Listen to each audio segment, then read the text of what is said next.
Hi friends, ఈ video అయితే పండగ నెక్స్ట్ డే అనమాట. అంటే నిన్న గురువారం రోజు వీడియో అనమాట అండి. నిన్నైతే దేవుడు నైవేద్యం కోసం అయితే నేను పరమాన్నం చేసిన. ఎప్పుడైనా కూడా వైట్ అన్నం వండేసి కొంచెం జీలకర్ర శనగపప్పు వేసి వైట్ అన్నం వండి కొంచెం చారు, మీకు తెలిసే ఉంటుంది, గొజ్జు పులుసు అంటాము, ఎండుమిరపకాయలు వేసి చారు చేస్తామన్నమాట చింతపండుతో. అది చేస్తా. కానీ ఈరోజైతే పరమాన్నం పెట్టా దేవుడికి నైవేద్యం అయితే.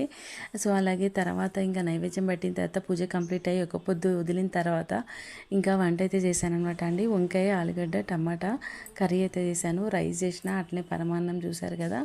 ఇది వచ్చేసి టమాటా పప్పు అనమాట. ఇంకా పప్పు అయితే చేసిన అండి. వంకాయ అయితే పిల్లలు తినరు, సో అందుకని చెప్పేసి కొంచెం పప్పు, వంకాయ కూర, అలాగే పరమాన్నము, వైట్ అన్నము, ఇది కొంచెం చారు అనమాట. కొద్దిగా చింతపండు రసం అయితే తీసి పెట్టినుండే మొన్న, ఇంకా అది ఉంటే కొద్దిగా చారు అయితే చేసిన. ఒక పొద్దు వదిలేసరికి నాకు 11:30 అయిపోయిందనమాట. అప్పటికే చాలా గాబర్ అవుతుండే అండి. టాబ్లెట్స్ కూడా వేసుకోవాల్సింది ఉండే కదా నాకు, ఇంకా సో అందుకని చెప్పేసి అయినా గబగబా చేశాను. అయినా కూడా అంత టైం అయిందనమాట. ఇంకా ఎంత ఆకలేసిందో చెప్పలేనండి. వేడి వేడి రైస్, పప్పు వేసుకొని వంకాయ వేసుకొని తినేసా. డాక్టర్ అయితే వంకాయ తినొద్దన్నారు, అయినా కూడా వేసుకొని తినేసా అనమాట. పండగ తెల్లారి రోజు వీడియో అయితే ఇదండి. వీడియో నచ్చితే లైక్ చేయండి.